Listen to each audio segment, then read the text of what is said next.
You are making the world a better place by listening to the Joy of Living podcast. This is your guide to achieving a more purposeful, powerful, and positive life. Join Barry Shore in unlocking the best version of you and becoming happier, healthier, and wealthier. And now, here's your ambassador of joy, Barry Shore.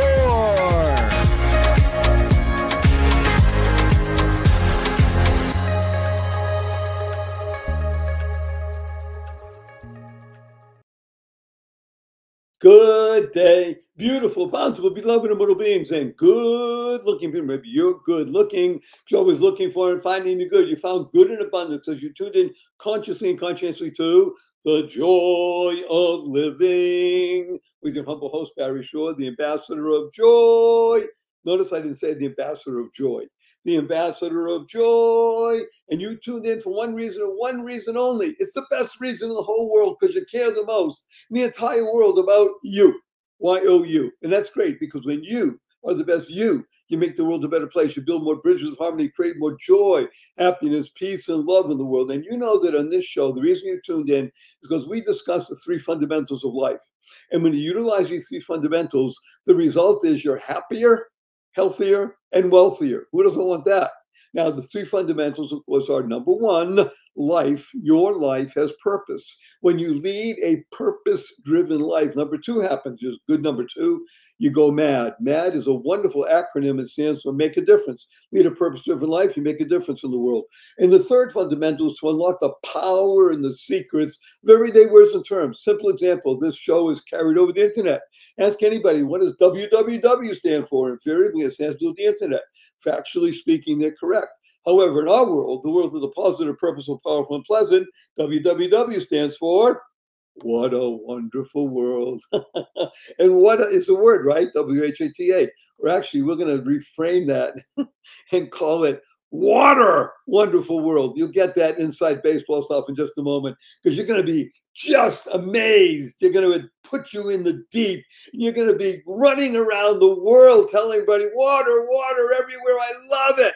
So what a wonderful world. And of course, in tip of the hat to Louis Armstrong and for now enabling that song to go viral, touch not just tens of millions, 100 billions of people around the planet. And when you hear the opening bars of what a wonderful world, what do you do right away? You can't help it, you smile. Now, smile is one of the most important words you're going to internalize, utilize, and leverage in your life because smile stands for seeing miracles in life every day. That's right, seeing miracles in life every day. Let me tell you a quick story. It's about me. Imagine, if you can, I'm standing up in the morning, completely healthy and hearty, able to leap tall buildings in a single bound. And that evening, I'm in the hospital, totally, completely paralyzed, my neck down. And it was not from an automobile accident. It wasn't a spinal injury. It was a rare disease, which I never heard of the day before, took over my body and caused me to be a quadriplegic. I could only blink my eyes to communicate. Nothing moved for years. I was 144 days in the hospital. I was in a hospital bed in my own home for 2 years. I couldn't move, 4 years in a wheelchair, braces on both my legs, my hips, my ankles. That was progress. Thank God today I'm able to be vertical and ambulatory now with a 7-foot walking wand. So I'm a triped, not a biped. Can't walk up a stair by myself, can't walk up a curb myself. And I help 12 hours a day, 7 days a week, but you hear my voice. Positive, purposeful, powerful, pleasant, all because of one word. Smile. Seeing miracles in life every day. Now, I got to tell you, I am privileged to speak to millions of people because of the internet. Now, I do in-person events rarely, but recently I did one with 1,127 people, telling the story, Barry Shore, and smile and seeing miracles. And some people say, raise their hand and say, hey, Barry Shore, I've been out for hours already. I haven't seen any miracles. And I asked them, are you here? Can you hear? Can you stand still? I can't do that. Can you walk? I could barely do that. Do you have water to drink? Hello? You have food? Do you have place to sleep? Family, friends? Every single one of those is a miracle. And what's the proof? Simple proof. 1 million people didn't get out of bed this morning. You know why? They died. By definition, if you're watching or listening, you didn't. Therefore, you have an obligation to live life to the full, to live exuberantly.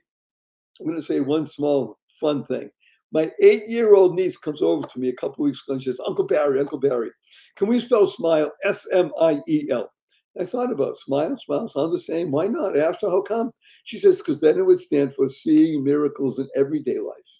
Out of the mouth of an 8-year-old. What was she doing? She was creating the kind of world she wants to live in. Now, CREATE is a fabulous acronym that stands for causing rethinking, enabling all to excel. You're going to hear about rethinking. We're going to turn the world upside down. We're going to change everything because you're going to be able to look at things in a different way. We're going to shift your perspective. Now, I got to tell you something. I've been working with people for more than 4.5 decades. And when they come to me, on paper, they look great, but somehow they drop their F and shift, and the other stuff happens. So you got to keep your F's in place. You want to shift your perspective a little bit, and guess what happens? The world opens up, and you'll be able to internalize, utilize, and leverage the 6 most important words you'll ever learn. These are choice, not chance, determines your destiny. How you choose to respond in any given situation determines your pathway and your trajectory. Now, before we bring on wonderful, amazing Rich, the Waterman. That's a hint, by the way. I'm going to warn him and other people, because you're always sending your friends and family. Thank you so much. We're over 520,000 people before Rich comes on next minute or two. And 25,000 every month. We'll be at 1 million by the end of the year. It's wonderful. Thank you. Remember, share this to 5 people. You want to do 50 or 100, but at least 5, so we can touch millions of people around the planet. So I want to warn you, we use 4-letter words. Now, of course, the 4-letter words that we use, because we live in the world of the positive, purposeful, powerful, and pleasant are love, life, hope, play, free, gift, swim. And the 4-letter FU word is fun. That's right, F-U, capital N, capital N. Now, right away, some people say, hey, Barry Shore, fun's only spelled with 3 letters. Not in our world. World of the positive, purposeful, power, and pleasant. So it's fun, F-U, capital N, capital N. After the show, you have a twinkle in your eye, smile on your face, point your finger, say, F-U, everybody. Add capital N, capital. Where'd you get that? Listen to Barry Shore. Wait till I tell you what happened. You got their attention, you can share with them. So before we bring on Rich, and he tells us about a water revolution, I want to urge everybody to use the 2 most powerful words in the English language 3 times a day from now and the rest of your life. You'll be happier, healthier, and wealthier. These 2 words are thank you, thank you, thank you. So thanks stands for to harmonize and nurture kindness. Kind is a fabulous word. Stands for keep inspiring noble deeds. I can't think of anybody that inspires noble deeds more than wonderful, fabulous, Rich Sloan. Rich. Oh, God. Say hello to 521,819 people around the world. Well, gosh, I want to say hi to everyone, but really, I just am blown away by you, Barry, by you, your energy, just the light that you are throwing out into the world. I love it. I know you cite a lot of references, and while you were introducing today, I thought of Gandhi and that famous quote of "Be the light you want to see in the world." Barry, you are living that, and thank you so much. There I am saying thank you. Thank you so much. I'm saying to you, Rich, F you. Yeah, exactly. Okay. All right. Well, it's really, really a pleasure to be here with you. Well, let's talk about something that touches the life of every being on the planet. No, I didn't say every human, every being on the planet. I'm just so tickled that you're here today because it's one of my favorite subjects, has been for a long time. It's something that I do. I'm in the water regularly because of my situation now. I'm happy to say I swim an hour and a half, 6 days a week, and I've been doing it for years. And again, from being paralyzed to swimming, it's a wonderful thing. However, needing water for the being is the key. So we're going to talk a lot about water over the next 48 minutes or so. So stay here. I urge everybody, don't take notes. Don't write anything down. Just experience what Rich is going to share with us. Because the reason we do this is because it records. So you can listen to it anytime you want. I want you to go back, listen a second time, pause, write things down. And then if you're really smart, you go back and listen a third time. You internalize, utilize, and leverage it, and you can share the good news with the world. So let's just begin at the beginning. Begin to begin. Wonderful, Rich. Let's see, he loves songs. And talk about this most magnificent essential element of the human condition, because we are 79+% water, and what is necessary for the planet. What are you doing, Mr. Sloan, to make a difference in the world with water? You know, I can picture, first of all, Barry, you give me goosebumps, man. I mean, I'm feeling it. I am feeling the vibe. But so you're making me like elevate my game, and now I'm going to get more grand in the way I talk about this. So here we go. So as we think about water, just a couple of things come to mind. There was that moment you can picture the astronauts, and the astronauts are on the moon, and from the moon they look back at the blue planet. It's iconic. It's iconic. And that planet is, we call it Earth, and we think of Earth as terra firma, dirt, etc. But really, the planet is covered 70% by water. This is a water planet that we are guests and inhabitants on. So that's striking to me. And then if you just like stay in the outer space, inner space, Earth kind of genre here of topic, water actually predates Earth. Water predates this solar system. And so it is the original and the fundamental molecule. So let's unpack one thing you said here that's so touching. Yes, I'm picturing it. And if anybody, again, don't take notes. When you have the time, you'll go back and just Google or Perplexity or whatever you want to do, and see, and hold that in your mind's eye. And let's unpack what Rich just shared with us. That water, and I believe this may be true, Rich, in every language, almost all languages are similar in how they express water, because it is so fundamental. It's not it's a short thing. So, for instance, in the original language of the Bible, which is called Hebrew, water, you might love this a lot. Little inside baseball stuff. The name is Mayim. Mayim. Okay. Now in Hebrew, it's spelled with the letter M, a mem, something called a yud, and something called a mem. So why do I even mention it? Because we all know that what is the atomic symbol for water? H2O. 2 molecules of hydrogen, 1 of oxygen. Well, Mayim has 2 M's. That's the H2.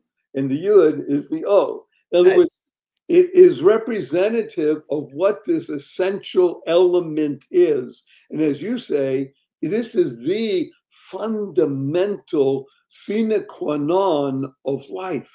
Yes, no doubt about it. I'm just gonna keep taking what you give me, and I'm gonna keep going with it, Barry. So you mentioned Mayim. So if you stay in the Hebrew language, the word for sun is shemesh, and the word for sky is a hybrid of water and sun, shemayim. Oh, wait a minute. So talk about mind expanding, soul expanding. Again, we have a worldwide audience. We have so many listeners from Pakistan and Bangladesh and throughout the Congo. So some people leaning in and say, what are they talking about? They're talking about the essential aspect of how the human relates to the cosmos. Exactly. Rich, that was so rich. Thank you. And it's germane to our topic today on water and what we're doing at my company to actually create a new source of water. So we were saying Shemayim is the word. So we're actually going to the sky as the new source, as an incremental source of fresh water. And so your viewers, listeners may be aware of this, but there's something called nature's water cycle. And because the earth is covered 70% in oceans, evaporation is a natural phenomenon, and it is constantly happening. And every one of those water molecules that evaporates up from the ocean spends on average 9 days in our atmosphere before it comes back down to Earth or water. Given that the Earth is 70% ocean, much of that is coming back down into the ocean, but some percentage of it is coming into the land.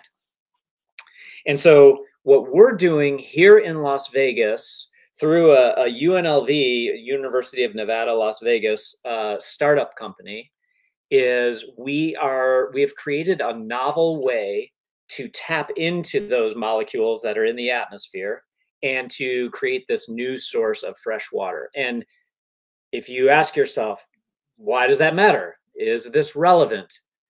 Well, it is the existential challenge that the Las Vegas community is confronting, that other Southwestern US communities like Phoenix are confronting, but globally, something like 4 billion people deal with water scarcity, water insecurity, insufficient fresh access to fresh water at least 1 month a year. So this is, and that problem is going to increase. I don't know if you can, are you okay with me sharing some visuals? Oh, would you please share some visuals, Rich? Yes, I am all over that. So here, let me just organize this. I'm going to put some information in place here. So, and I just want to put a pause for a moment while he's finding the visuals, is that I am so blessed that we do have a worldwide audience, because there are so many millions of people that are nodding their heads. Yeah. Not just in agreement, but feeling in their very beings that, yes, I mean, if you take a look at, let's say, the place that is the hotspot of the world, the Middle East. Well, what's one of the largest countries in the Middle East? Saudi Arabia. Saudi Arabia is blessed with abundance of oil, petroleum, which is a very important resource. You need it. By the way, you need to grow food. I don't know if people know that. You need petroleum in order to grow food. However, without water, you don't have food either. So yeah. These two, Saudi Arabia, they played with everything possible, desalination, sure, an iceberg. I mean, what Rich is talking about is the potential where you're talking about tapping in. Well, it's turning on the tap. That's exactly right. So tell me, Barry, are you able to see the screen I'm sharing? Let me see. Not yet. I think what has to happen, I think I need to share screen. I haven't done this before on the fly. Let's just take a look. I'm going to share screen. And how do I let you share the screen, Rich? I think take a look down below and see if you see the plus sign. Yeah, I do. It's just saying it's saying browser can't access your screen. Okay, so I'm going to skip that. So some of the visuals you can see at our website and so on. But because remember, you don't take notes, but everything about Rich and what they're doing is in the show notes. So you'll go to the website and you'll see. Okay. So about around 2030, so coming right up here in 5 years, by that time, demand or use of fresh water will actually outstrip the supply, the natural resupply of fresh water by about 40%. So this is not a casual issue for humanity or all organisms on Earth. When we think about agriculture, the largest consumer of water, when we think about drinking water, maybe running to our home or in our communities, when we think about water for its various uses, this is a very significant and imminent situation that we have to address. Now, like here in Las Vegas, for example, really the community has done extraordinary things to conserve water. That's one strategy or one approach that is necessary. So, for example, here in Las Vegas, 100% of the water that goes down the drain is actually cleaned at a processing plant and comes right back out to our community. So the guilt level associated with, keeping the water running while we brush our teeth here maybe is a little reduced, but still 60% of water is for what's called consumptive use. And that means irrigation of the landscaping and the golf courses, that the water features or the pool that you might swim in for your therapy. It could be the evaporative cooling uses where they have those big air conditioners that you see that have the steam coming off of them. So these are all applications that really aren't being addressed by conservation. So then the question becomes, hey, one second. This is wonderful. We love cliffhangers. The question is coming back. We have, thank God, we have sponsors who love our show. We wouldn't have them on if we didn't think they're worthy of your time and attention. We'll be right back with amazing Rich Sloan. He's going to tell us about the question. Be right back. Don't go away. Hello, skincare connoisseurs. If you think you have tried everything in skincare, you are going to love what I am about to tell you. I'm pharmacist Benjamin I. Fuchs. I'm a dermatology pharmacist. And what I've discovered in my compounding pharmacy after decades of working with patients with skin traumas and skin diseases is the missing link in skincare is topical essential nutrition. And because of this missing link, we're not maximizing the potential of topical skincare. We're leaving skin beauty and skin health on the table. And that's why I formulated my Truth Treatments. Listen, the skin's an organ. It needs and wants and craves nutrients, vitamins, minerals, amino acids, fatty acids, and plant-derived minerals, and now it can get them in super high concentrations in my Truth Treatments. Originally formulated for dermatologists and their patients, now they're available to you. Check them out today at truthtreatments.com, and I know you are going to love the truth.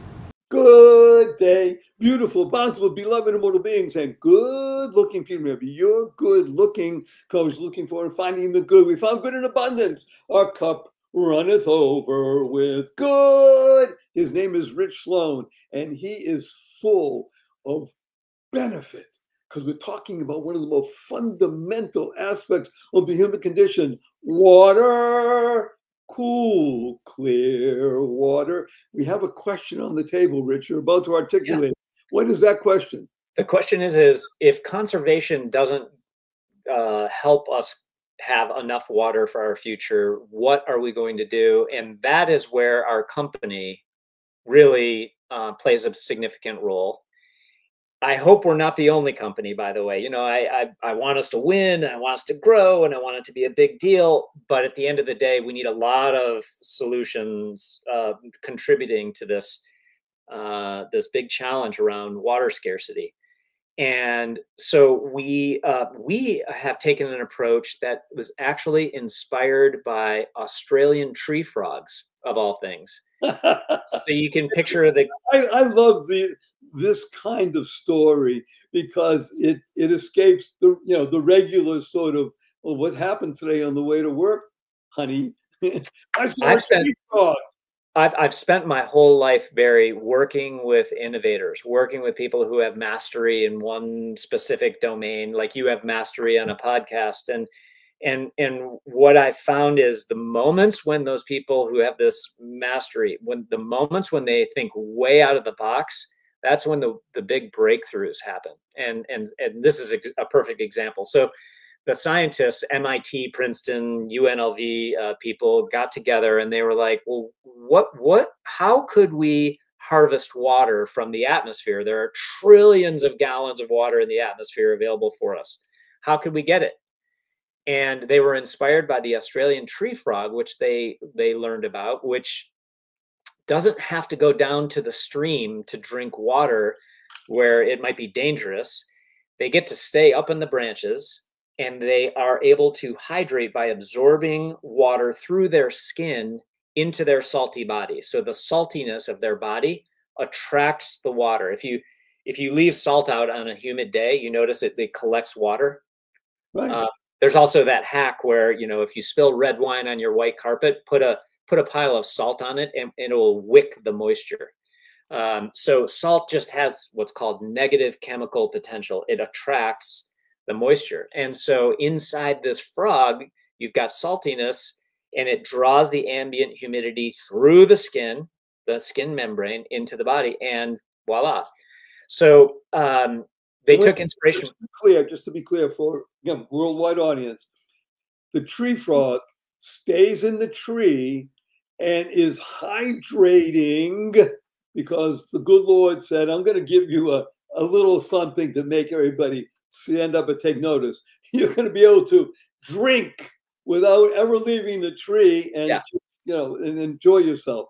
And now, of course, we can absorb it, use the pun, and see what we can learn. So I'm going to just make a note to myself that you just gave us this great balance. There are two things to do in life.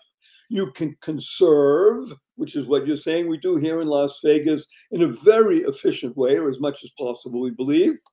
And the other side of that coin is you can learn to harvest. So conservation is critical. Harvesting is what you're about. We're going to harvest water. Wow! That's right. Tell us more. Yeah. So what the scientists and the engineers did and led us to, well, I'll get to that part of the story. So what they did is they created what's called a proof of principle, and it's a little benchtop meaning tabletop sized unit that had a synthetic version of a frog skin. It's actually a very similar material to contact lenses.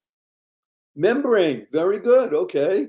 So they created a hydrogel membrane, and it is the membrane is designed to allow moisture to come through it, but not to come out of it. So it comes in one way, but not out the other way. And they put a liquid, very intensely salty solution on the other side of that, and they flowed the salty solution beneath the hydrogel. And what they found was, holy cow, we just recreated what nature does. It's called biomimicry. Biomimicry, I love it. And actually, it was holy frog. Yeah, exactly. So they created this synthetic frog essentially in what's called the product architecture, and it worked. And not only did it work, it exceeded expectations. The way that they did it, that's so brilliant. These people were working with. They were able to draw moisture from an environment as arid as 10% humidity. So that is true desert conditions, 10% humidity. You know, average humidity in places around the world is probably 50, 60% humidity, much, much higher. But they're able to do it in the most arid environments in the world. And so I was asked to come into UNLV and help UNLV generally set up a process where we could get brilliant research and researchers creating commercial opportunities to benefit the world, not just have it sit on the academic shelf. And they said, while you're doing that, if you happen upon something that is really inspiring to you, lean in, go do that, make that happen. Okay, I want to pause a moment. Yeah. Why you, Rich Sloan? What were you doing in addition to playing your guitar and ukulele on the beach? What was it that attracted people to come and knock on your door and say, Sloan, the world needs you? Well, we shall digress. I am what you call a dyed-in-the-wool entrepreneur. I have never had a job from any company other than one that I've created ever in my whole life. Which, you know why? Because you're unemployable. Yeah, you're totally unemployable, unhireable. And I started as an inventor alongside my brother. Then my brother and I started helping other inventors commercialize their inventions. Then we started doing what's called technology transfer, spinning out research from universities. Then started a venture capital fund, but realized most of the work of a venture capitalist, unfortunately, is to say no to entrepreneurs because you have to be so selective. And I didn't like that vibe. And so then became involved in the currency of knowledge. I started something called Startup Nation, which has helped millions of people start and grow their own businesses. It predates the reference to the book about Israel. Israel, what a predates, yeah. Okay. Yeah. And then did a nationally syndicated radio show with my brother. It was a very much akin to the Click and Clack car talk show, if you ever listened to that. Okay, this is all inside baseball stuff, which is so cool. Again, don't take any notes. Just use some of these references. You're going to have so much fun. Anybody who even remembers or knows about Click and Clack, right away, my heart goes pitter-patter. For somebody, number one, Rich, because it was one of the greatest radio shows ever. Yes. And because I am originally from Dorchester. Oh my God. Boston. So when those guys got on the radio, it was, I'm listening, you know, around the home hearth fire. Yeah, it was thick Boston and a lot of cackling and ribbing and so much like that. We had a call-in show where people would do their elevator pitches of their business ideas on our show, also called Startup Nation. In any event, I came to Las Vegas in 2011. Had to quickly get over the shock of how dry it was around here. As an entrepreneur, what is our humidity? The average annual humidity in Las Vegas is 24.7%. Okay, so halfway between 10 and 50. Yes, but we have many days that are 10. So when we think about an average, you need a functional ability way below the average, right? Mm-hmm. You have to get the spectrum of humidity. So in any event, I came here with all of that entrepreneurial background, and I immediately reached out to the school and said, you know, what are you doing with your research? Is there anything I can help with, you know, et cetera. So I developed a long-term relationship, and that's why they asked me to come in and help them commercialize. Oh, I like that. Commercialize. I'm going to, again, we're going drip, drip. We're talking about water. We're having so much fun. By the way, a great acronym for joy is Journey of You. So, Rich, you are the embodiment of joy, journey of you. You just gave us this great, wonderful journey and why you're here and what you're doing. And I'm not using hyperbole right now to save the planet, because if there are friction points in the world, which there always will be, part of it has to do with the tendencies of humans to have overbearing egos. Okay, that's always going to be there. However, the fight is really going to be about water, who has it, where you have it, et cetera, et cetera. There was an amazing company, amazing in probably the negative sense, called Enron, about 20 plus years, maybe 25 years ago. And they have notoriety in a negative way because they manipulated for their own advantage only the oil markets. However, the head of the company was a mad genius. And one of the things that he did, which I found fascinating because I followed what they were doing, he opened up a division. And the division he opened up, and he made a statement about it, a public statement, and said, this division is going to be bigger than anything we do in oil. And it was all about water. Mm. He knew back then. I mean, anybody who can see knows that water is the key to making the world a better place. So first of all, I wanted to say that to you because I love what you do, Rich. Now I love you. Yeah, that's beautiful. I'll tell you about water and the way we use it. Water might be, like we were talking about, might be used for agriculture. It might be used for drinking. Another way that water is used is for cooling. And so I'll just give you a note. You know, we're conducting this conversation using an online tool, and we're connected via the internet. And so what's happening right now is you and I are going through a data center. And if you've used any artificial intelligence, you know, you might have created an image. You know, just make an image of a happy cat, whatever it is. Every time we create an image using AI, it consumes 2 bottles of water to cool the GPUs, the computers, as they do the processing and image generation. So just to give you a sense of scope here, 34 million images were created on average every day in 2024. The number is going, up and to the right on the chart, so it's going way up. But let's use 2024 numbers. So 34 million images, about 2 glasses of water or 2 liters of water per day. I'm sorry, per image. So if you extrapolate that out, that's about 10,000 Bellagio lakes. I'm speaking in Las Vegas terms here, where the fountains are. Okay, everybody has some, but so the fun point is that when we talk about Las Vegas, everybody leans in, eyes open, ears up.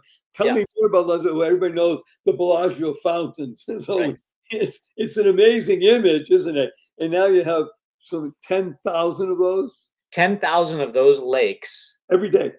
No, just annually are being used just for our generating of images using AI. So you think about the scope and scale of water use. I was on a call 2 days ago with America's second largest nuclear plant. It's called Palo Verde. It's in Arizona. The amount of water that they use for cooling is stunning.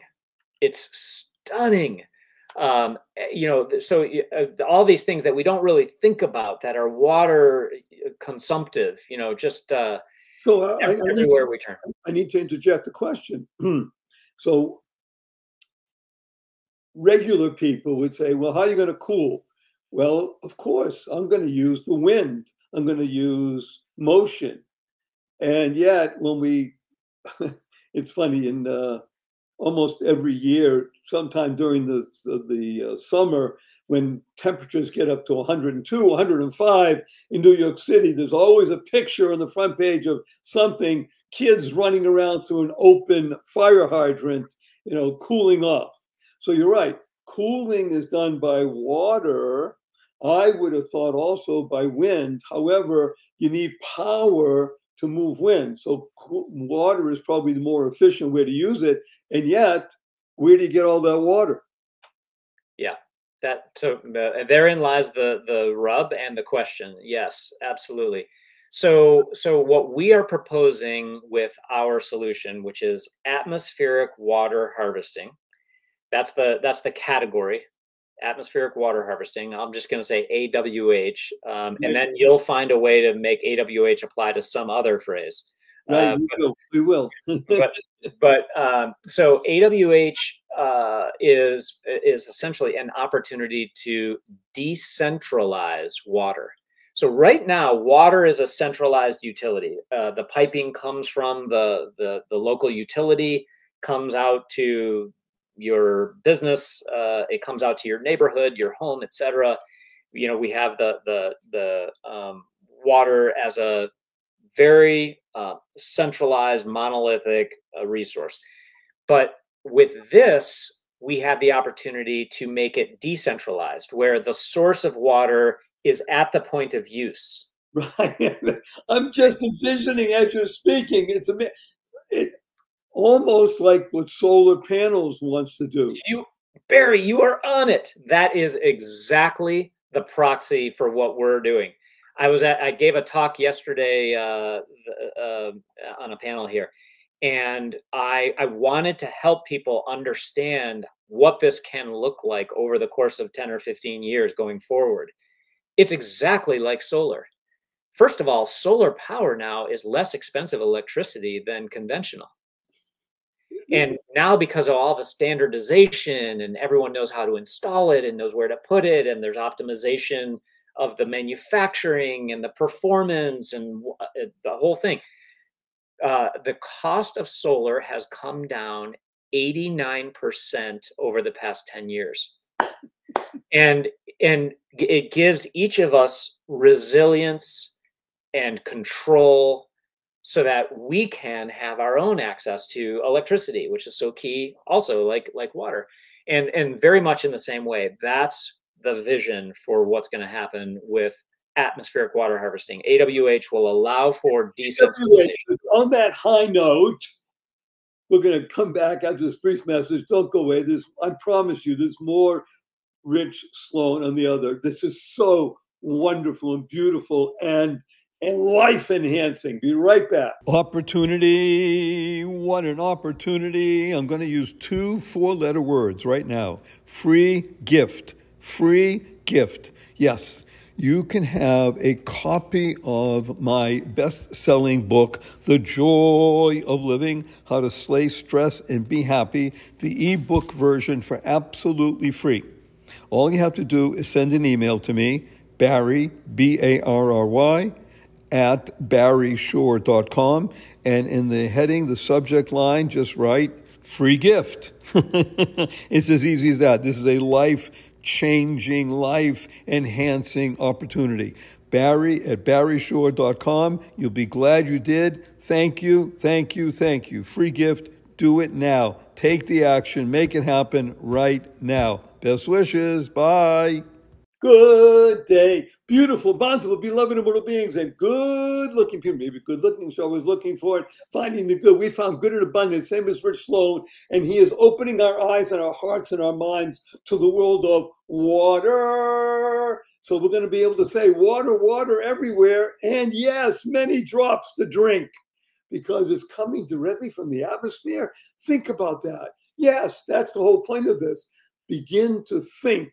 Shift perspective, because what's happening right now with all the talk of AI is touching us in our very beings. The ability to bring electricity to you, to bring water to you, and as he said, in a most wonderful way, a decentralized way, is making a shift in perspective. So Rich, we were just talking about AWH. Please tell people again what AWH means, is what it stands for, and what does this future hold? You said this great phrase after you talk about AWH about turning the tap upside down. Yes. So I promise you I'm going to answer your question, but I can't help myself. I have to just say, are you available at 5 a.m. every morning for a quick phone call where I can get an injection of Barry Shore joy and I need you to start my day every day. Come on. The answer is yes. Okay. Okay. All right. I love it. I love the energy. So AWH is, the vision for AWH is to have first many of the businesses and industry and municipalities adopt the technology. And the reason we're focusing on that first is because really those are our path to highest impact fastest. So instead of, the puny amount of gallons or liters of water that you consume at your house or use for your shower, bathing, whatever, that is much lower use than industry and commercial and municipal. So we want to focus on, the biggest problems first. So that's what we're going after. And we have units that will harvest 10,000 gallons a day, 1,000 gallons a day, and maybe for the future for some home units, 100 gallons per day, that kind of thing. And so what you'll see from us over the next 5 years is a focus on those commercial industrial applications. We think we can get somewhere between 4,000 and 5,000 units installed in an array around the world. And we think that we can harvest around 6 billion gallons of water during that time. That's 6 billion of gallons of new water added to the system, not conservation, that's harvesting. Okay, and this is so critical to understand the two faces of the coin, because what we're doing, you're not diminishing a whit from the world by bringing billions of gallons, because there are trillions. In other words, the good Lord made the world in such a way that he's really been waiting all this time for Rich and Ben and others to tap on the shoulder and say, okay, God, we get it. Here we go. It's harvest time. That's right. That's right.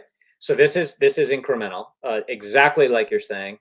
And you know, you can picture, we talk about that image of the tap right now. You know, you go to your kitchen sink and the tap goes down into the piping, which goes down into the ground. I mean, the biggest water utility of all is up there. And so that's where we're putting the tap. And these machines are in essence a sky tap, which I think is a cool name. Maybe we'll go with that brand. I was going to say, I hope you already, reserved that name, Sky Yeah. Tap. Yep. So in any event, just we're super excited about that. And we're not the only show in town. There are other very cool technologies. I'll tell you about one that I'm excited about. It has nothing to do with what I'm doing, but everything to do with water. And it has been tested out. So some guys came up with I don't know if it's guys, some people came up with a solution to the water that you irrigate into the ground. Depending upon what kind of soil it is, that water goes into the soil, goes past the root base, and keeps going down where it is no longer useful. So they said, what can we do to keep the water in the root base? Right. So they came up with it's like a liquid clay that can be distributed through your sprinkler system. And those small particles accumulate in the soil at the bottom of the root bed.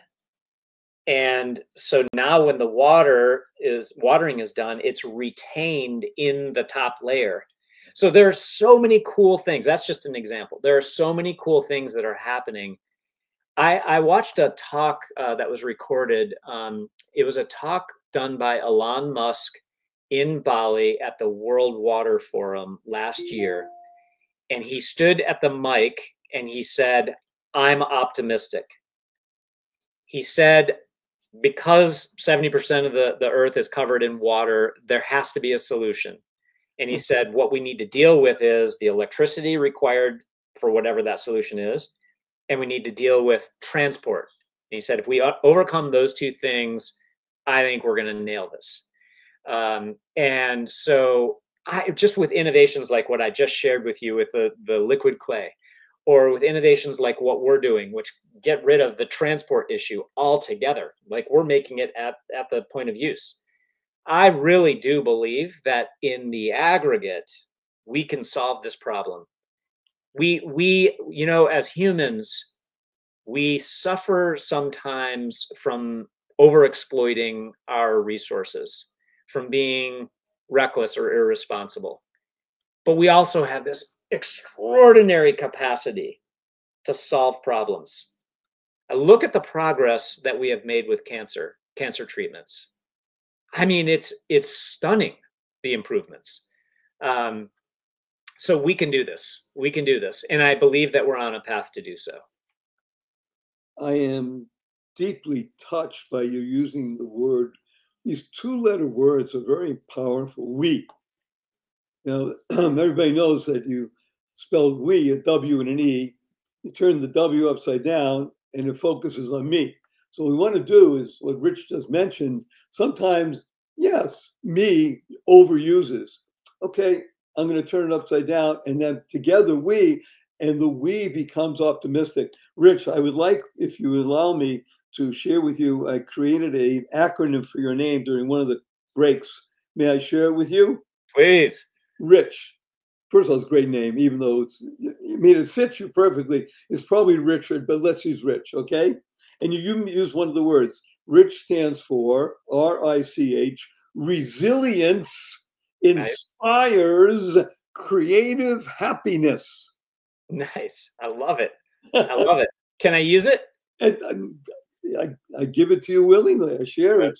This is so wonderful. I have so many other questions. However, I'm loath to say the words I'm about to say right now. We're coming to a close on our time together on this session. So I have 3 quick questions for you. Are you ready? I am. Let's do it. Number 1, will you come back again? Absolutely. Woo! Very good. Number 2, Rich Sloan.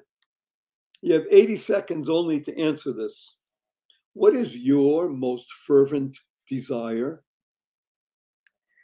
Well, I want to wake up every day and know that I brought this solution closer to reality so that we could have thriving, healthy communities.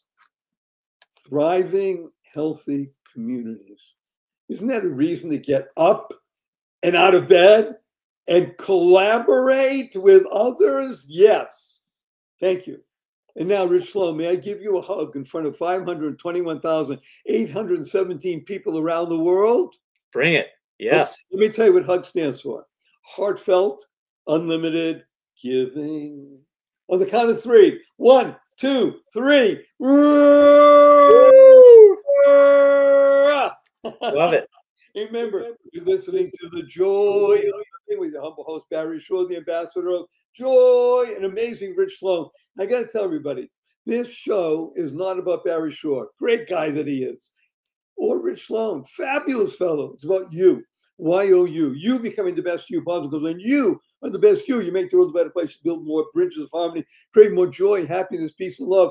You live the three principles of life. Remember, they are life. Your life has purpose. You lead a purpose-driven life. You go mad. That's number 2. MAD stands for, like Rich, become a madman, make a difference in the world. The third is unlock the power and the secrets, everyday words and terms. WWW, water, wonderful world.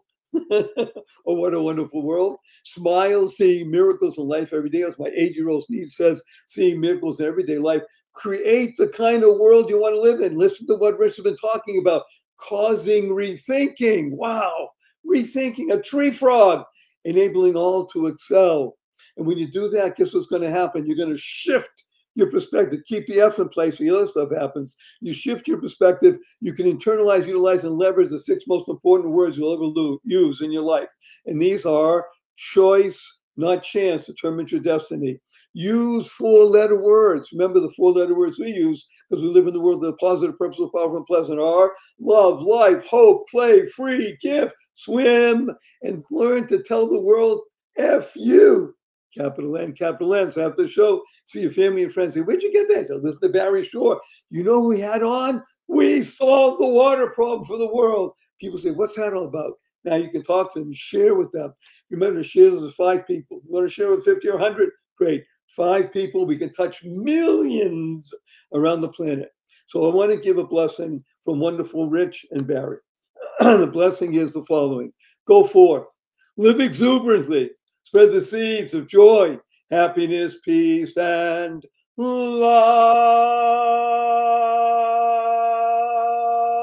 Go mad. Go make a difference. Rich, don't go away. Thank you for listening to this episode of the Joy of Living podcast. Now that's another step towards your healthier, happier, and wealthier life. Never hesitate to do good in the world, no matter what the situation. Join us for another upbeat discussion next time at barryshore.com. And be sure to leave a rating and subscribe to the show to get more conversations like this. And remember to share it with your family and friends too. See you on the next episode.